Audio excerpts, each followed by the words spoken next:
Now, which area? Because I remember when it was called the standards, yeah. And you know, they had a yeah, they had the wow.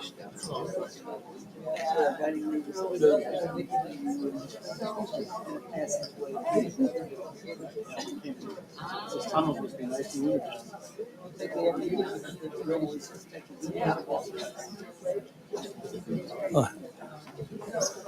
Ah, you found your way back. That's good.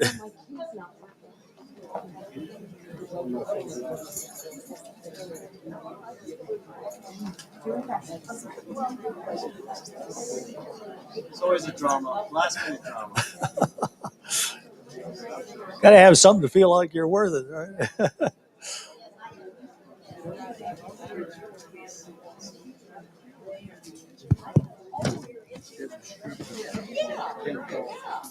Usually at this time,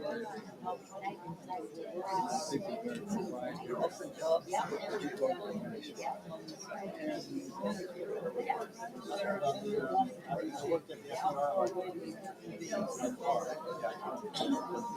hiring some other migrants.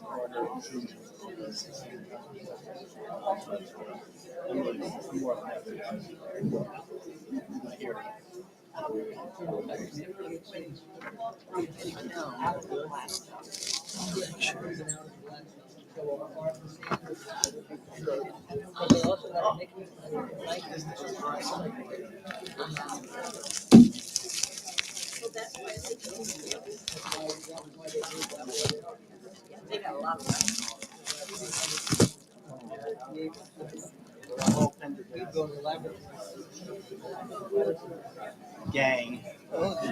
They give you this to you, so don't forget it at the end. No, thank you. What you said. I'm gonna put this in my bag.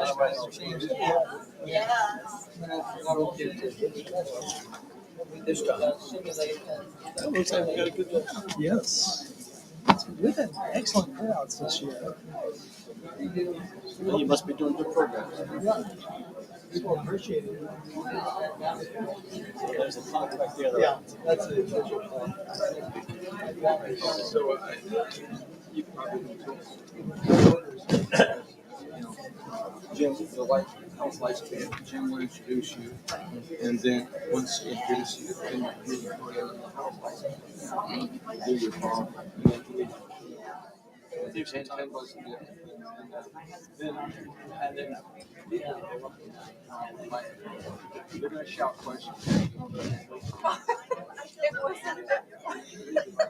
Wasn't our car? It wasn't our car. Oh.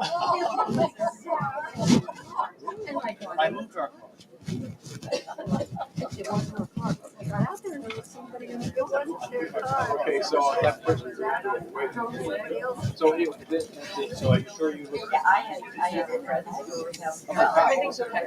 The cop was there, and that was I'll say last. You know, my sister-in-law was in the shop, one of the shops in Summer Place, and she got this car. And she thought, gee, the key looks really tough. Yeah. But she got it started. She drove it home. Well, of course, the person whose car she had reported it stolen. The car's brand new. Right. I just got it. Oh, really? And I got in, and like it wouldn't start, and it wouldn't start, and I thought, it looked exactly like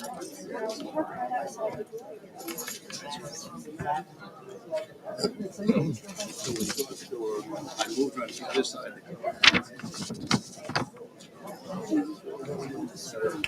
it's a pretty good crowd. It wasn't.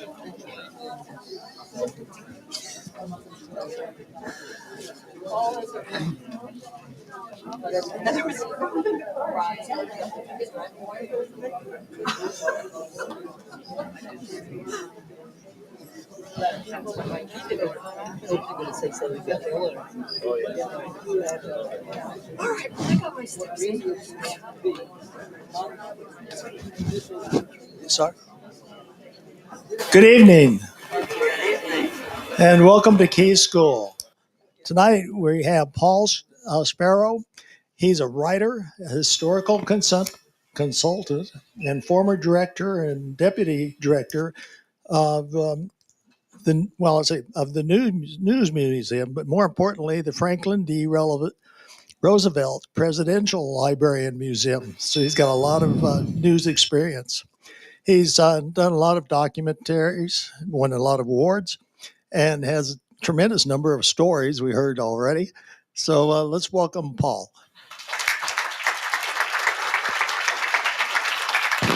Hi, can everybody hear me? There we go. That sounds good.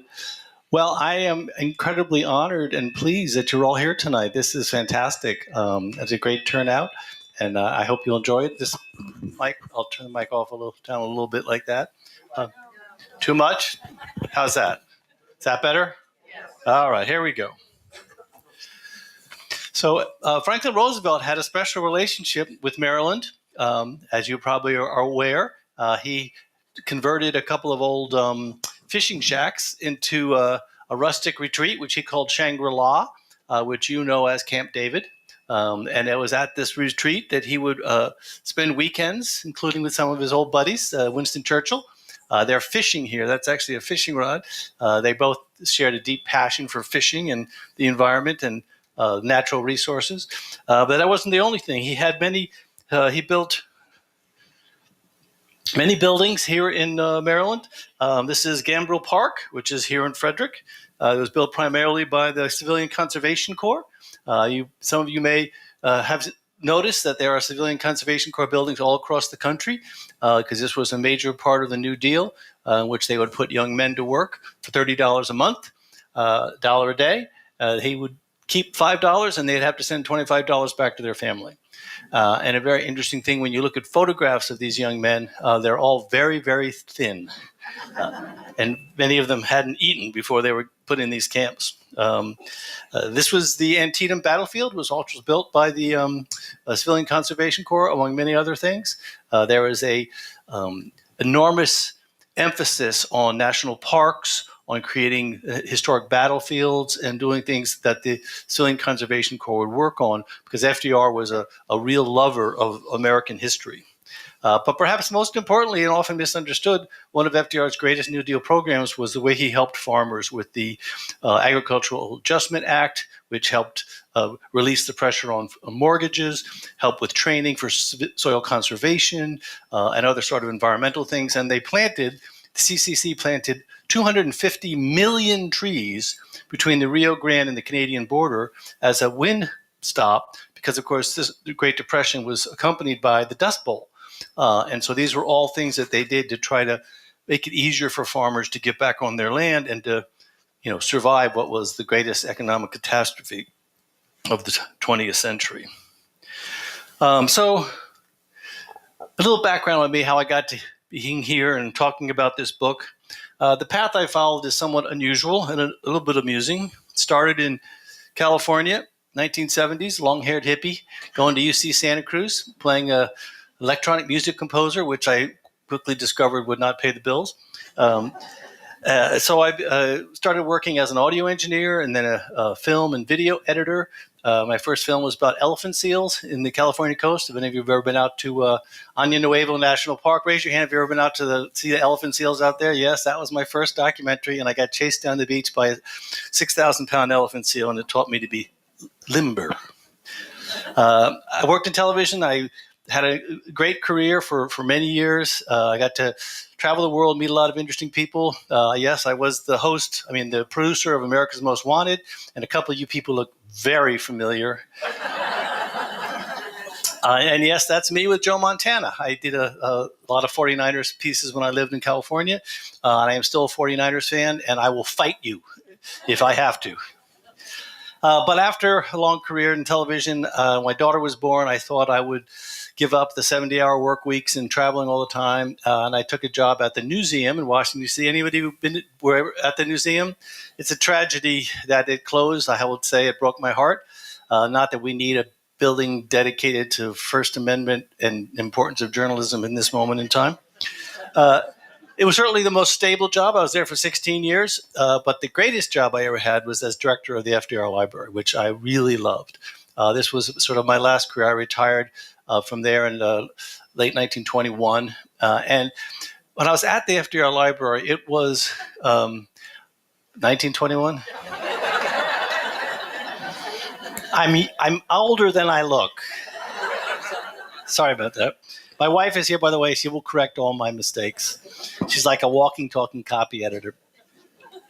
Anyway, my first day there, whenever you're a director or a new facility, the staff wants to come out and impress you, and they showed me all this cool stuff. But I will never forget when they brought out and showed me the first page of FDR's Day of Infamy speech.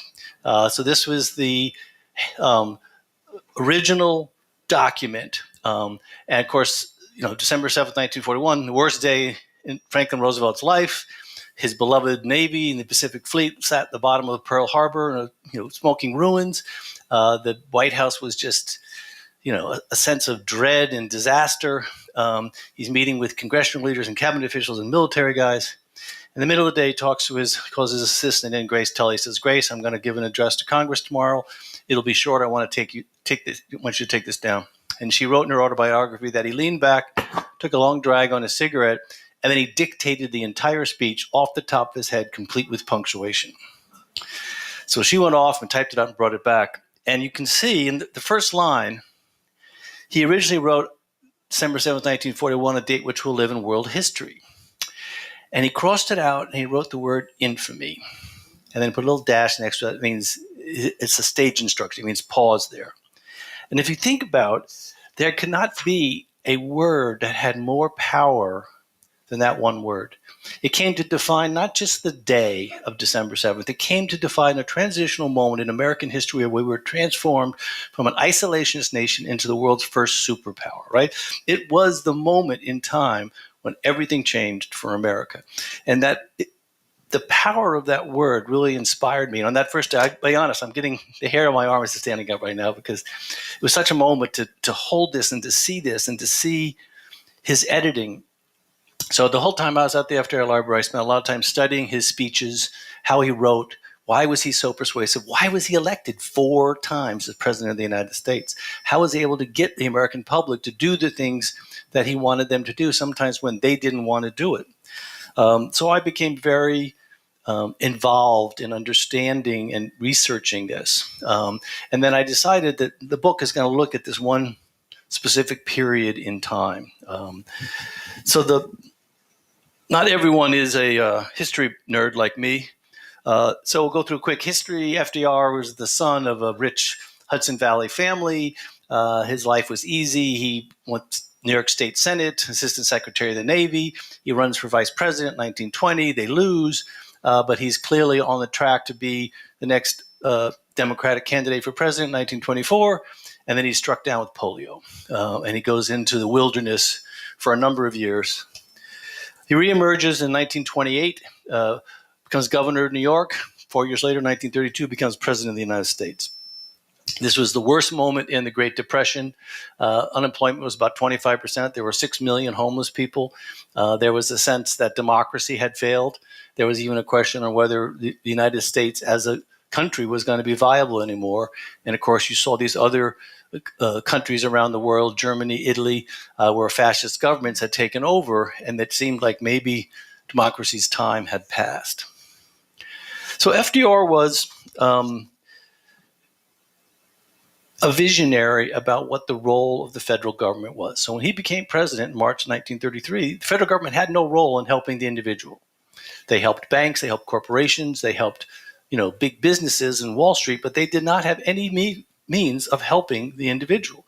And FDR thought that was wrong. So his whole No Deal program was around the idea of how can the federal government help people, and you have to create new agencies and do new things, and if they didn't work, try something else.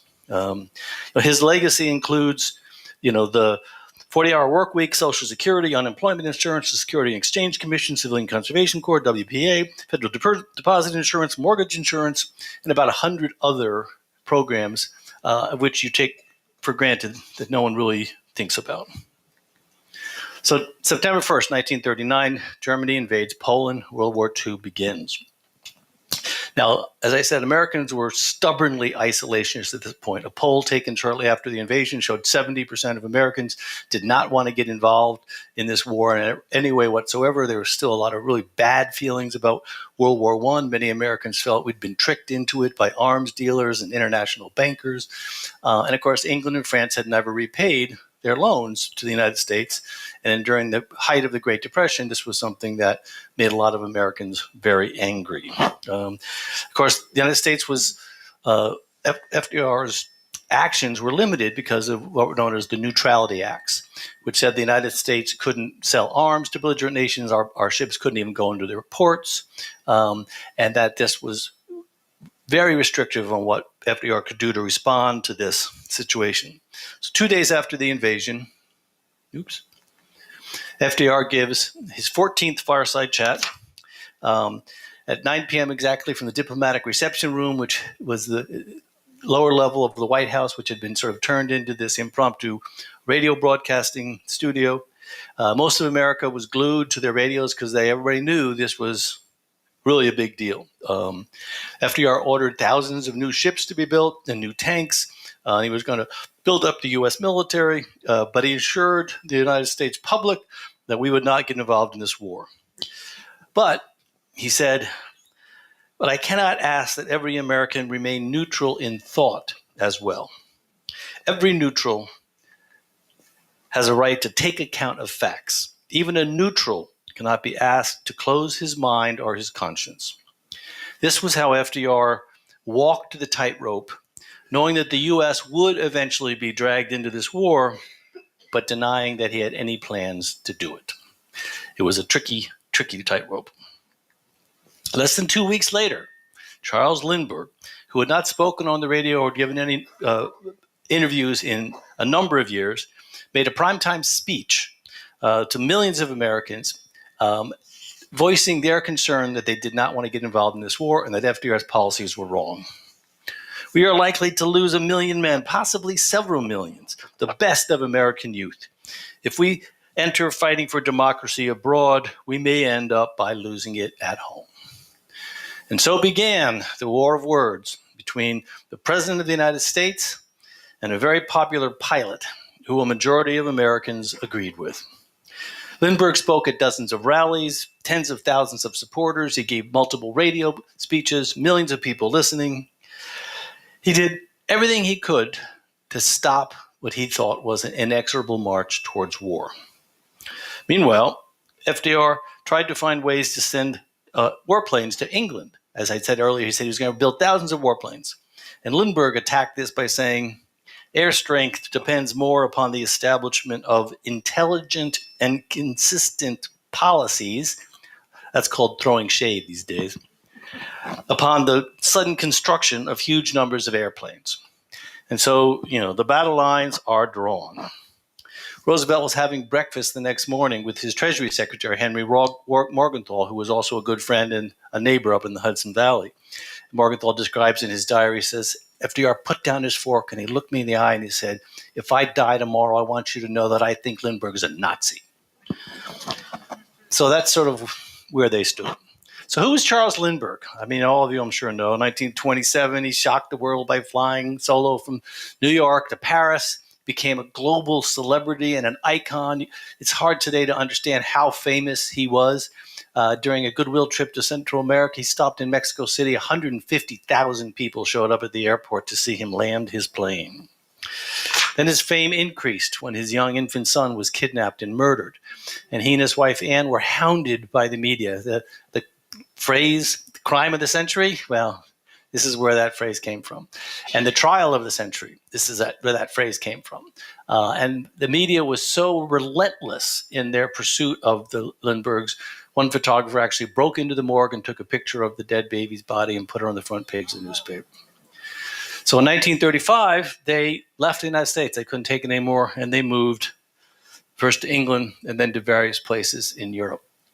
Now, as I said, Lindbergh was the most famous pilot in the world. He was also actually a genius in many ways. He was a mechanical genius. He was an aviation engineer.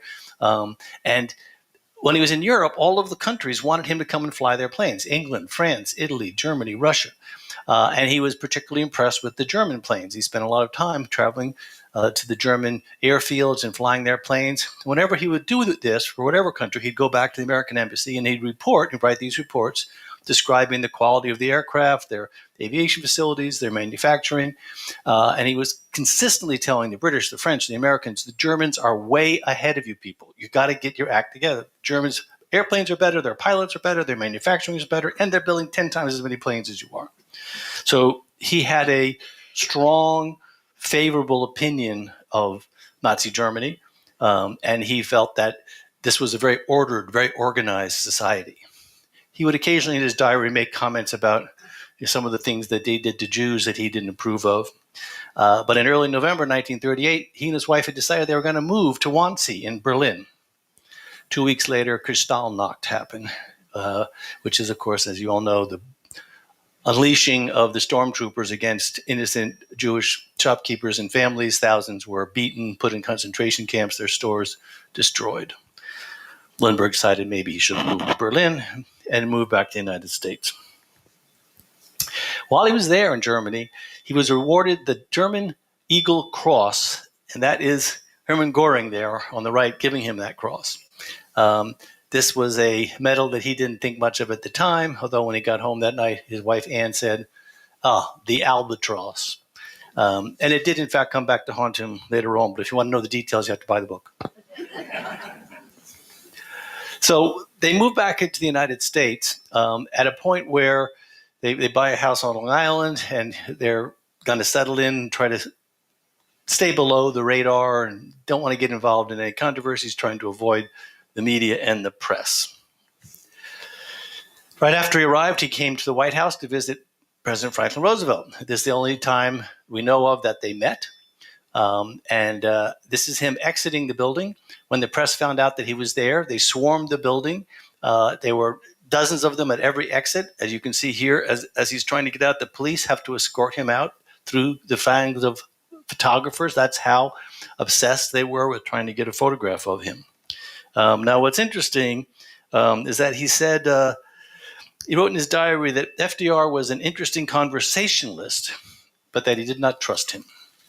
And what's interesting is that he describes the scene where he comes in and FDR immediately says, your wife and my daughter went to the same school, Miss Anna's school, and immediately starts talking to him about, their common things. As he said, he's a great conversationalist. And Lindbergh writes in his diary that he didn't realize until later that FDR was crippled. And many people say this, that he would come in and he would just start talking and you would think that he stood up and greeted you, but of course he didn't. So in April and May of 1940, the world is on fire. Nazi German troops sweep across the Low Countries, Belgium, Netherlands, Holland, finally France, all fall before Hitler's panzers. Tojo, where am I? Mussolini, Stalin, Hitler are all attacking and conquering their democratic neighbors, crushing freedom under the treads of their tanks. At this exact moment, Winston Churchill is elevated to the role of Prime Minister of Great Britain, a position he had always cherished, but of course, the darkest moment in British history. Now, FDR hated the previous Prime Minister, Neville Chamberlain, Mr. Appeasement, and he saw in Churchill a kindred spirit, someone who would stand up to Hitler, someone that he might be able to work with, despite the Neutrality Acts. And they started this correspondence, which is incredible. More than 2,000 secret messages passed back and forth between them. They're all up at the FDR library. It's all online, by the way. It's called the Map Room Papers.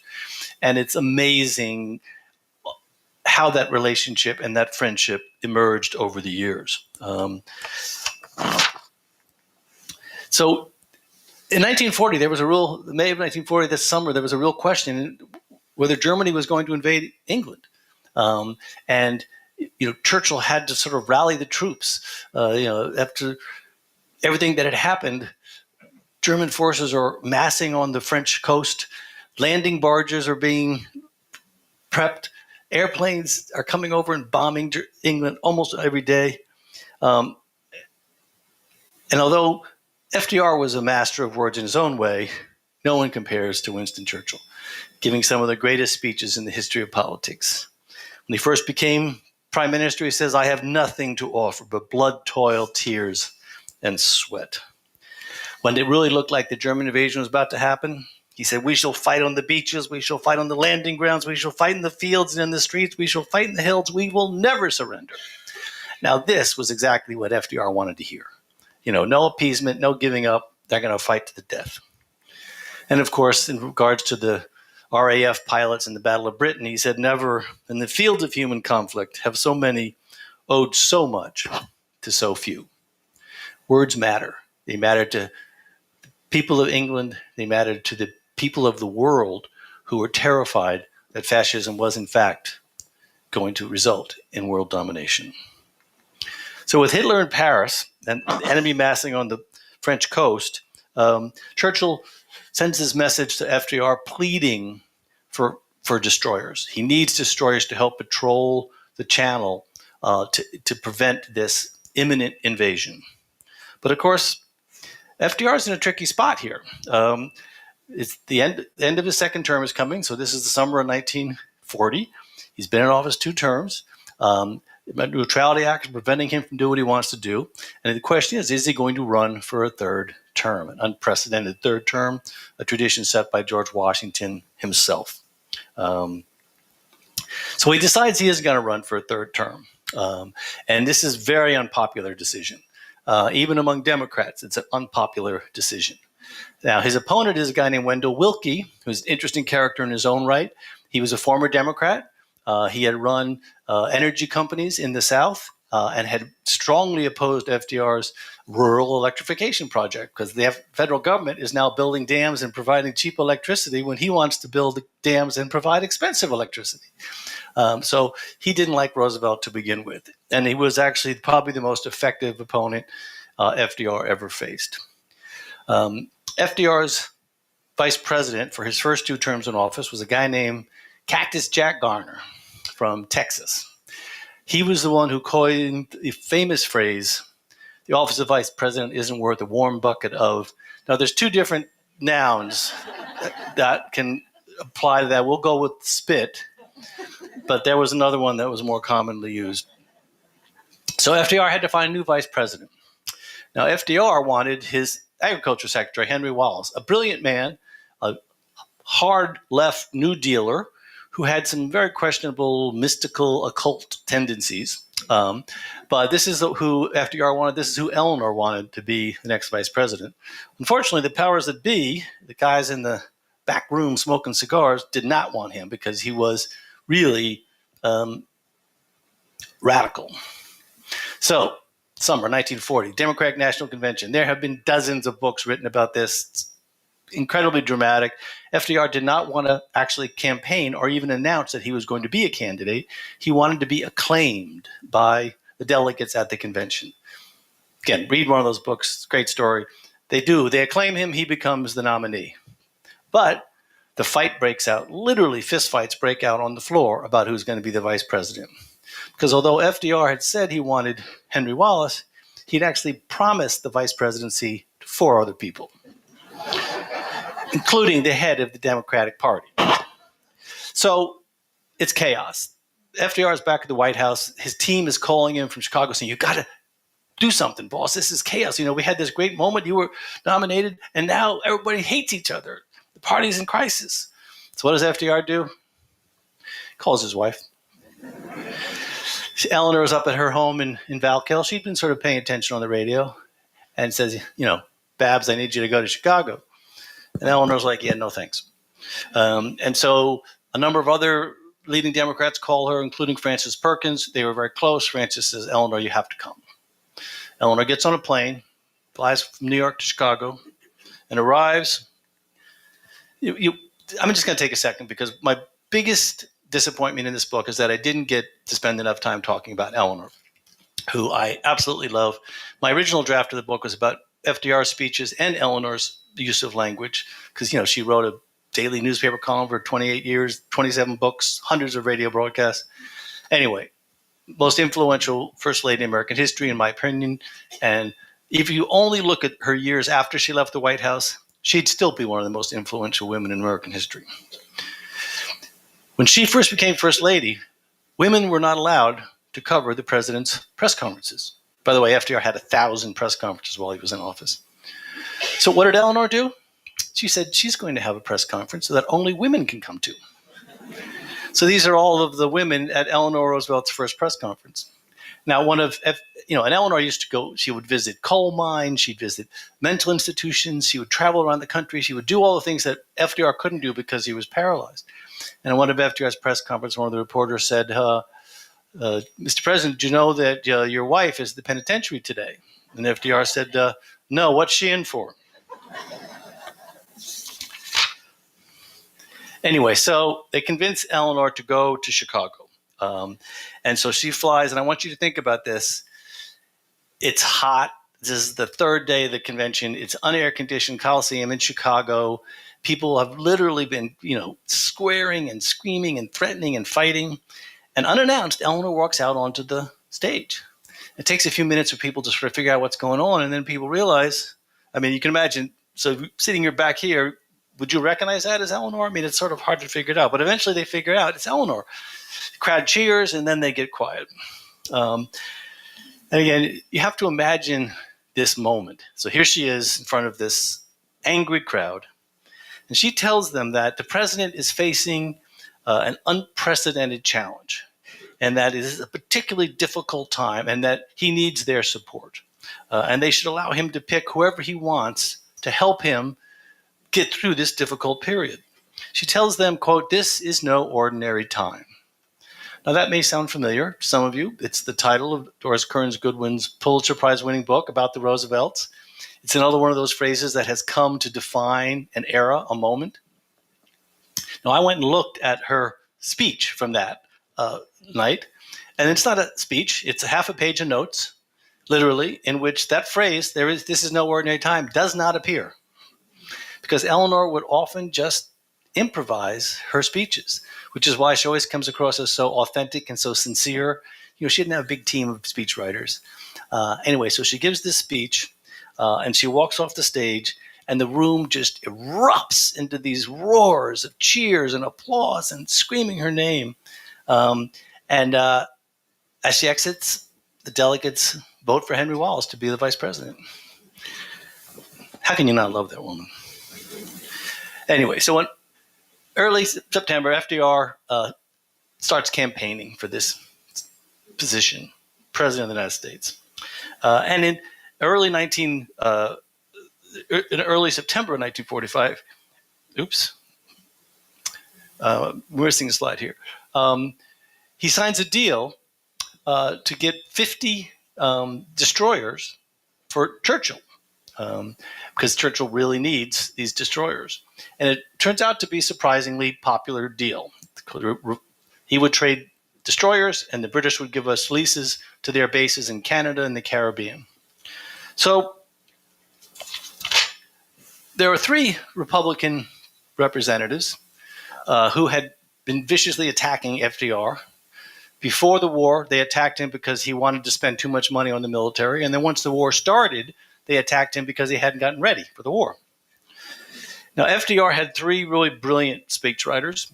Harry Hopkins, I'm going to go back a second just to tell you who these are. So this is Joseph Martin from Massachusetts, Bruce Barton from Manhattan, and on the right there, Hamilton Fish III. Anybody here know who Hamilton Fish III was? When I give this speech in Hyde Park, everybody knows. Anyway, he's the congressman from Hyde Park. So he represents FDR's home district, and he hates FDR. With a passion. FDR wasn't too fond of him either. And he opposed everything that FDR did, and you'll hear a little bit more about him in a minute. Anyway, so FDR goes out campaigning, and he wants to talk about these guys who've been opposing him. Oops, I'm going the wrong way. I'm sorry. So he gets with his speech writing team. Harry Hopkins had been with FDR for since he was a governor. He was the head of the New Deal, essentially, WPA. He eventually became the head of the Lend-Lease program. He actually lived in the White House for 3 years during World War II. That's how close they were. Sam Rosenman, Chief Justice of the New York Supreme Court, had been working with Roosevelt since before he became governor. Actually, he's credited with the phrase "the New Deal." Now, how a sitting Supreme Court justice can work with the President of the United States, it was a different time. And then at this period, 1940, they reached out to Robert Sherwood, who was an Oscar and Pulitzer-winning playwright to come in and add some poetry to their prose. And so this was an incredibly powerful speech writing team who wrote some of the most important speeches of the 20th century. And so they knew the boss wanted to go after these three guys. So in the speech writing session, they came up with this, what they called a syncopated neologism about how they're going to do this. Now, FDR liked to read his speeches out loud before he would give them to get a feel for the words and all that sort of stuff. So as he's getting to this part of the speech, the writers look at each other, and FDR starts to read it, and he says, 3 congressmen voted against me, Martin, Barton, and Fish. FDR stops, and he smiles, and he reads it again, changing the cadence. Martin, Barton, and Fish. Martin, Barton, and Fish. Martin, Barton, and Fish. And they all start laughing. And he says, oh, yeah, we're going to have a lot of fun with that. And sure enough, the first time he gives it, the audience cracks up and screams and cheers and hollers. And a few minutes later, when he comes back around to talk to them about them again, after he says Martin, the entire 10,000 people in the Philadelphia stadium screams Barton and Fish. So he sort of knew what he was doing. Then, to kick it all off, he talks about these 3 guys as being quite unlike a daring young man who flies through the air, because they seize their trapeze with the greatest of ease and reverse themselves in midair, which is sort of classic Rooseveltian wordplay. It's got a sense of humor. It's funny. People immediately get it. It's a visual image. And you see it throughout his speeches, this ability to take something, we call it flip-flopping today. I personally prefer reverse themselves in midair, but you get the idea. He was very effective at this. So one of the things that was happening at this point, and this is one of those things that's kind of hard to believe, was that there was a Nazi agent named George Sylvester Viereck who had been paying congressmen and senators to deliver Nazi propaganda on the floor, which then made it public domain. And then they would use their franking privileges to mail these Nazi propaganda talking points out to millions of unsuspecting Americans. They thought this was from their congressman or their senator. They didn't think it was from Nazi propagandists. 20 members of Congress were indicted for this illegal use of executive and congressional privileges. One of the people that was indicted, Hamilton Fish's chief of staff, who went to prison. George Viereck went to prison as well. Anyway, so FDR knew that there was this Nazi misinformation campaign going on, foreign interference in an election. Who'd have thunk? In this speech, he decides he's going to go after this and talk about this issue. And he says, certain techniques of propaganda created and developed in dictator countries have been imported into this campaign. It's a very simple technique of repeating and repeating falsehoods with the idea that by constant repetition and reiteration with no contradiction, the misstatements will finally come to be believed. They are used to create fear in the minds of our people, doubt of each other, doubt of their government, and doubt of the purposes of our democracy. Those words mattered then, and those words matter today. And I think it shows the obstacles that FDR faced in this desperate effort to get America to understand what their moral obligation was, to awaken the spirit of America, if you will. So Willkie was a very effective candidate, but he wasn't as good as FDR. FDR wins re-election, 54.7% to 44.8%. His closest race, he only won by 10 points. So now comes the most remarkable 30 days in FDR's entire 12 years in office, in my opinion. It starts on December 17th at a press conference. FDR has just come back from a tour of the Caribbean where he was visiting these British naval bases that we trade destroyers for. And he says, by the way, all 1,000 of his press conferences, they have transcripts, so you can see the actual dialogue. It's wonderful. I have a number of scenes in my book that are based on these conversations. So he says, I don't have much to talk about today, but I do have one thing. He says, if your neighbor's house is on fire and he comes over and asks to borrow your garden hose, what are you going to do? You're not going to sell it to him, right? You're going to lend him your garden hose so he can put out his fire. And when he's putting out his fire, he'll bring the garden hose back, and if it's damaged, he'll buy you a new one. Again, simple visual metaphor. Who wouldn't? Raise your hand if you wouldn't lend your neighbor a fire hose whose house is on fire, right? Everybody, of course. Everybody gets it. So he's now sowed the seed for what is about to come. On December 29th, he gives a fireside chat in which he lays out his vision, and he declares there can be no appeasement with ruthlessness. There can be no reasoning with an incendiary bomb. We, America, we must be the great arsenal of democracy. Now, this was a pretty radical statement for a country that's technically neutral still. This put America's industrial power, our manufacturing might, on the front lines, but it kept our American boys at home. So it was a fairly strong and radical statement about what his vision was for how we're going to deal with this catastrophic war. It also, by the way, the arsenal of democracy completely re-engineered the American economy, our manufacturing base, and it changed foreign policy, changed our military policy. To this day, America is the largest manufacturer and seller of weapons by a factor of 10. Nobody else is even close. Now, you can argue whether that's a good thing or a bad thing, but this one speech completely changed the trajectory of American military technology.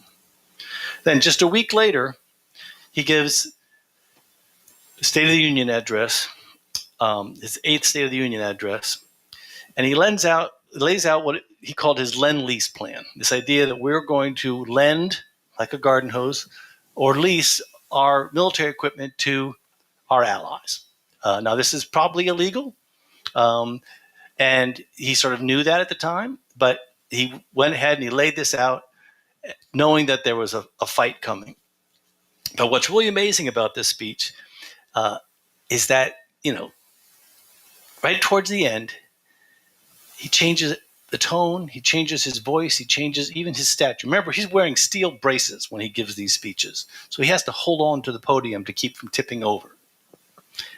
But he says, in this vision of what the future is, it's built on 4 essential freedoms. The first is freedom of speech and expression everywhere in the world.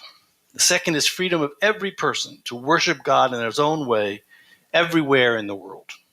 The third is freedom from want everywhere in the world. And the fourth is freedom from fear anywhere in the world.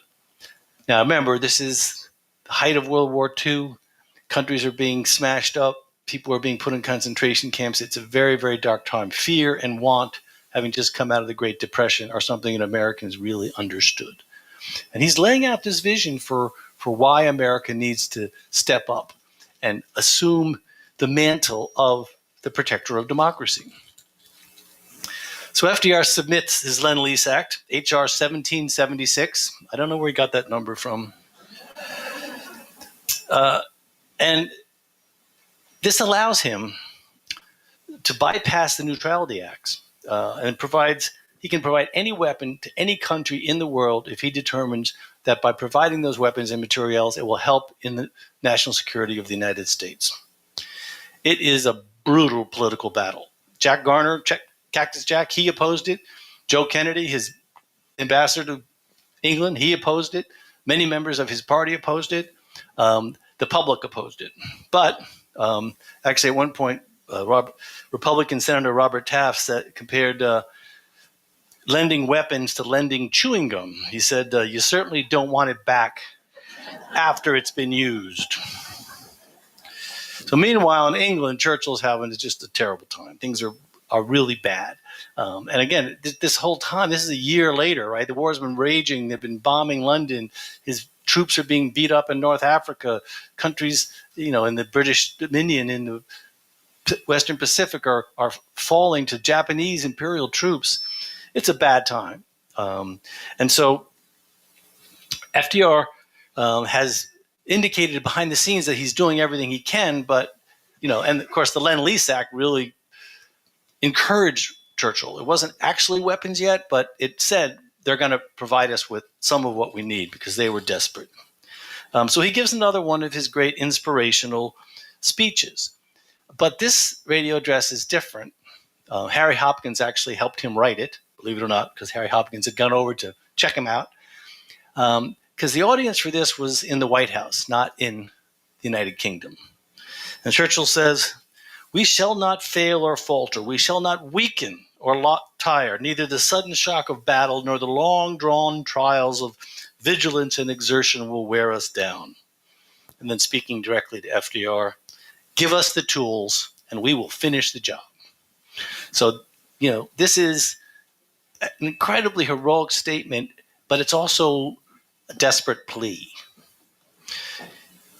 England had run out of money, so what had been a cash and carry deal they had prior to Lend-Lease, the British weren't going to be able to pay for weapons anymore. That's why the Lend-Lease deal was so important. About the same time, Charles Lindbergh becomes the spokesperson for something called the America First Committee. Sound familiar? This was an isolationist, pro-German, anti-Semitic political organization. And they had been sort of trying to get Lindbergh to come in and be their spokesman, but Lindbergh really wanted to do his own thing. He didn't want to be tied down. He wouldn't be associated with other organizations. But at this point, because the march towards war seemed so imminent, he agreed to become their spokesperson. And he had powerful allies. Henry Ford, the famous industrialist, rabid anti-Semite. He had factories in Germany, and he also got Order of the German Eagle presented to him by Hermann Göring. You had William Randolph Hearst, owner of the largest newspaper chain, and Colonel Robert McCormick, owner of the Chicago Tribune and WGN Radio. You would think of those guys, they're like Murdoch. They just had massive media properties with a tremendous influence, and they wanted to be important enough that they could influence the president of the United States. So McCormick invites Lindbergh to speak at this massive rally in Chicago, an American first event with many Nazi sympathizers in the crowd. Lindbergh says, "This war was lost by England and France even before it was declared, and it is not within our power in America today to win the war for England."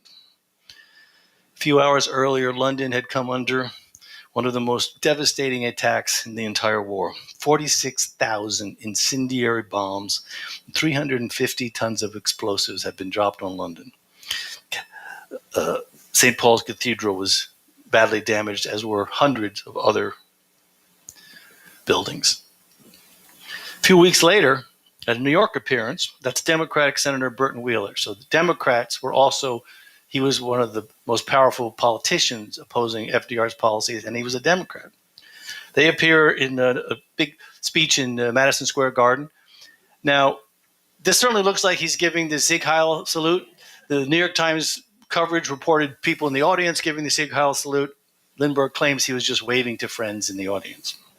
We don't know which it is, but I'll let you guess.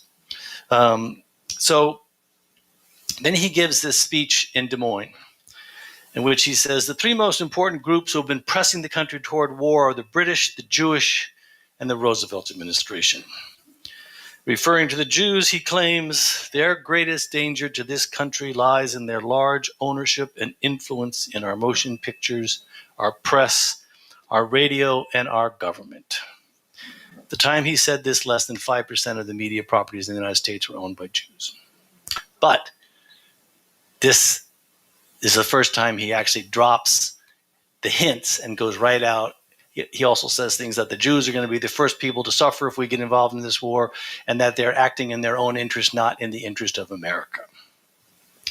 So this was very controversial, and it tore a big hole in the America First movement. Many of the more moderate members quit, but a whole new wave of very pro-Nazi supporters joined. At a White House press conference the next day, the reporter asks, "Mr. President, how is it that the Army, which desperately needs distinguished flyers, has not asked Colonel Lindbergh to rejoin his rank as colonel?"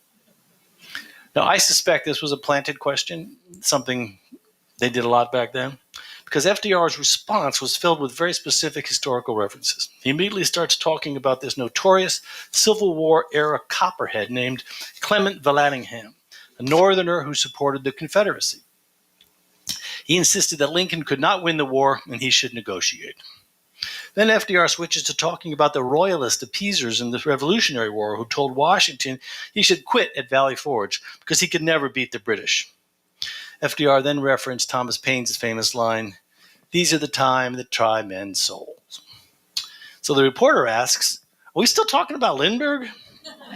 Everyone laughs, right? Because FDR would normally say, "No, off the record, off the comment." FDR replies, "Yes." So everybody sort of it's quiet for a second. And then reporter says, "Can we quote you on that?" And FDR says, "Yes." This is the first time he has personally challenged Lindbergh, but it's not the last. Next day, Lindbergh sends the president a letter, also sends it to all the newspapers, saying that as I am no longer of use to this country as a reserve officer, he was resigning from the Air Corps Reserve.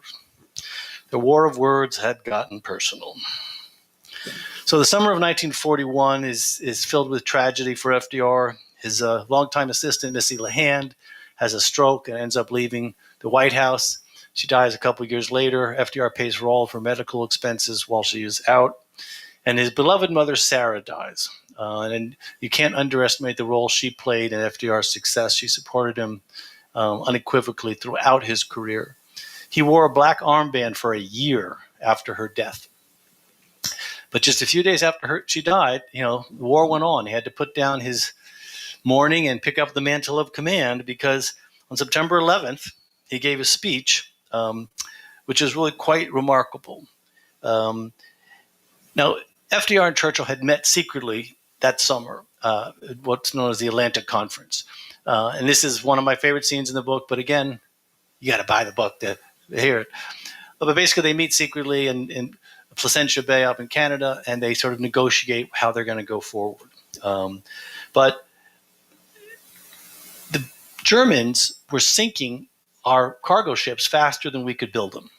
And all this Lend-Lease stuff that we were sending over to England was ending up in the bottom of the ocean. So FDR announces he's moving the U.S. Navy's patrol area out basically all the way across the Atlantic. And he says, when you see a rattlesnake poised to strike, you don't wait until he is struck before you crush him. These Nazi submarines and raiders are the rattlesnakes of the Atlantic. Again, that visual metaphor, that's something that everybody can understand. And it helps people understand, why is he endangering our Navy? Why is he endangering Coast Guard? Why is he allowing these cargo ships to be sunk? And it lets people understand what it is. So now, during this period, he has gradually changed American public opinion from being 70% opposed to aiding the Allies to 70% supporting the idea of aiding Allies. So there are rattlesnakes in the Pacific as well. December 7th, 1941, Japanese bomb Pearl Harbor. I've already told you part of that story about the speech, which is quite remarkable. But one of the things that is often lost in this moment is that the country was still very divided. Yes, more Americans supported the Allies than they had been, but the country was still really viciously divided. And in a matter of hours, the Japanese ended that division, and the isolationist movement was over. Charles Lindbergh, to his credit, the next day announced that America First would be ceasing its operations, and that he said that the United States has been attacked by the force of arms, and by the force of arms we must respond, even if the policies that got her here were conducted by a stupid son of – no, he didn't actually say that. But even in his concession speech, he blamed Roosevelt. Now, Lindbergh had basically burned all his bridges in Washington. He met with General Hap Arnold, the head of the U.S. Army Air Corps. Arnold, who knew him very well, who'd been the one reading all of these reports he sent back in the 1930s about these German airplanes. It went all the way up to the Secretary of War, Henry Stimson. Henry Stimson met with Lindbergh. The meeting did not go well, and Lindbergh was basically sent packing. So he went to see his friend Henry Ford. Henry Ford gave him a job working at the Willow Run factory, which was this enormous factory that Henry Ford had built to build B-24 bombers. And it was not working very well. It was way behind schedule. The quality controls were terrible. And Lindbergh really actually helped improve the quality of the plane, the quality of the manufacturing process, and instituted some very effective training guidelines for the pilots. There's quite a shocking end to the Lindbergh story, but as my wife keeps telling me, I can't tell you. Okay, so Churchill immediately crosses the Atlantic to come to the White House because now America's in it to the death, as Churchill wrote in his diary. And he spends a number of weeks at the White House. He is actually staying in the Lincoln bedroom, which is just a few doors down from FDR, where FDR slept, his private suite. And they had this wild press conference. Churchill testifies before a joint session of Congress. The two military teams are meeting. They're trying to figure out what they're going to do. Churchill and FDR stay up all night. They smoke cigars. They drink. They drive everybody crazy. When Churchill showed up, he actually had a list of all the alcohol he would need, and he gave it to the White House usher. It starts with 2 bottles of champagne at 8 a.m. But this is really where the friendship bonds as they prepare now to take on the war. And again, pop culture always implies that our winning World War II was inevitable. It wasn't. At this moment and for a year, it looked like Germany and Japan were going to win. They won every battle. We lost everything. Midway was sort of a turning point, but really things were not going well. And it was their perseverance and their vision for a future that really made the difference. So I'm going to end with story. So the military leaders were doing plotting their strategy. Churchill and FDR were trying to get the international coalition together of free countries that were going to fight the Nazis. And so they're going to call it the Associated Powers. And they were going to make this big announcement on January 1st when all these dignitaries were going to sign this new charter. But FDR really didn't like that name, Associated Powers. It just didn't work for him. So he gets this brilliant idea about an hour before they're about to make the big announcement in his bedroom, gets in his wheelchair, rolls it over to Churchill's bedroom, bursts in just as Churchill's getting out of the bath. So Churchill's standing there stark naked, and FDR's like, "Oh, I'm sorry," and starts to wheel himself out. Churchill comes to his full 4'6" height and says, "The Prime Minister of Great Britain has nothing to hide from the President of the United States." And in that moment, 2 phrases were born: United Nations and special relationship. And that's the end of my presentation. I'm happy to take any questions you might have. We're going to send a microphone over here. If you want to ask a question, raise your hand and they'll bring the mic over to you. Before we start the questions, his book is up here on the table. So and I will be signing it. Okay. So raise your hands if you have a question.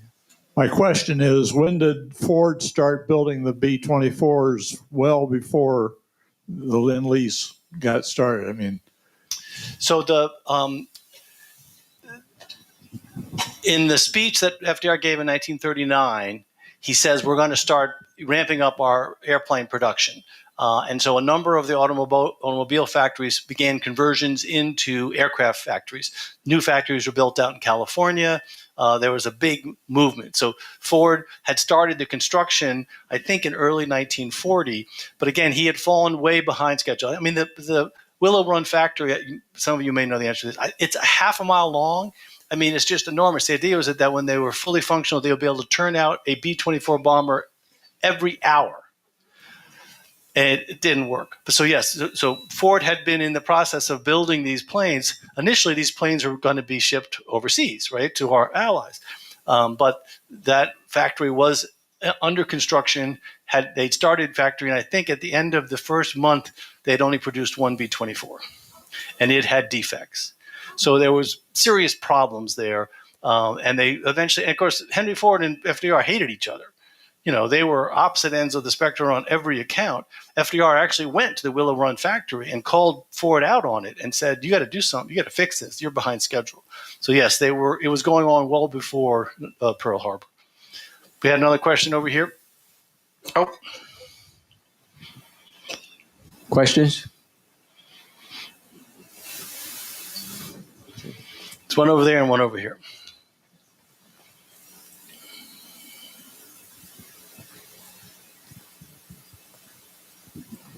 Yep. Eventually, Lindbergh had 3 German mistresses and. You're giving away my big secret. Oh, sorry. Nobody has to buy the book now. Oh. Darn. Anyway, and numerous children. Yeah. And they wrote a book Right. that's in German. Yeah. And it's never been translated into English. Correct. And I just wondered why. Great question. I wish I had an answer for that. It was quite scandalous in the early 2000s. These 3 women came forward saying that they were Lindbergh's illegitimate children, and that there were other children. They were a total of 3 wives. 2 of them were sisters, and one of the girls in the book says that she believes Lindbergh did this because he didn't think his American children were Aryan enough. So yeah, the end of Lindbergh's life is very interesting and complicated, but yeah, back there. I'm curious about the history of the slogan "America First," because I found it being used in 1918 to the opposite meaning, that it was encouraging people to support America's entry into World War I. It was along the lines of if you add up the good features of America and compare it to any other country, America comes first. Completely different way of talking about it. Is there an earlier history of that slogan? I'm aware of the World War I history of the slogan. I'm not aware of previous. I'm sure it was used by somebody, but in the birth of the America First movement in the late 1930s is very interesting because it actually started on college campuses. It actually started at Yale, and 3 of the original founding members were Justice Potter, Gerald Ford, and Sergeant Shriver. So like the 60s, this was an anti-war movement starting on a college campus. They're the ones who brought in Robert Wood, who was the chairman of Sears and Roebuck Company, to sort of be the face of it.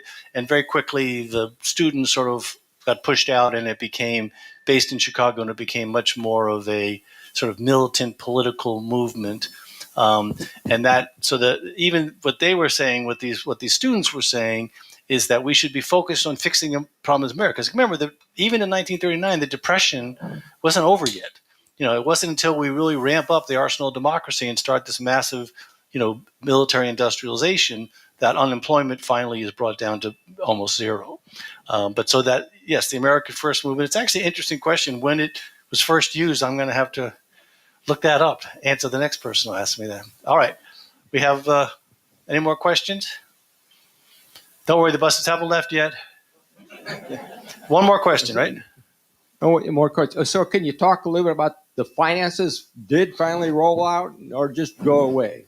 The what? The financing and the Lend-Lease return. Oh, they want. I'm sorry, I must have skipped that line. Yes, it was passed in March of 1941, and they began massive buildup. FDR. It's a very interesting progression, particularly after May. FDR asked for $1 billion, which was a lot of money back then. And then 2 weeks later, he asked for another $2 billion. And a week later, he asked for another $3 billion. In a very short period of time, in about 2.5 months, Congress approved what was the equivalent of 50% of the entire defense budget for the previous 6 years to gear up for what they, at this point, realized was going to be a war that engulfed the world. Yeah. And they Can you pass it down, please? Oh, I'm sorry. What happened to Wallace? That's a great question. He was very wealthy because he had developed an early genetically engineered strain of corn. He published a magazine for farmers. He was a innovator when it came to farming technology and grain. They did these very, very hardy forms of grain that were sold all over the world. When FDR died in 1945 and Truman became, Truman was vice president at that point because they kicked Wallace out in 44. Wallace wanted to be a part of that administration, and Truman basically showed him the door. Wallace actually ran for president in 1948 and was fairly resoundingly defeated. He remained very active. He became more and more radical and left wing as time went on, and became something of an outlier in the Democratic Party. But he died a very, very wealthy man. Matter of fact, the visitor center at the FDR Library Museum in Hyde Park is called the Henry Wallace Visitor Center. Let's thank Paul again. Thank you Thank you very all. much, Paul. Really interesting. Right, and thank you,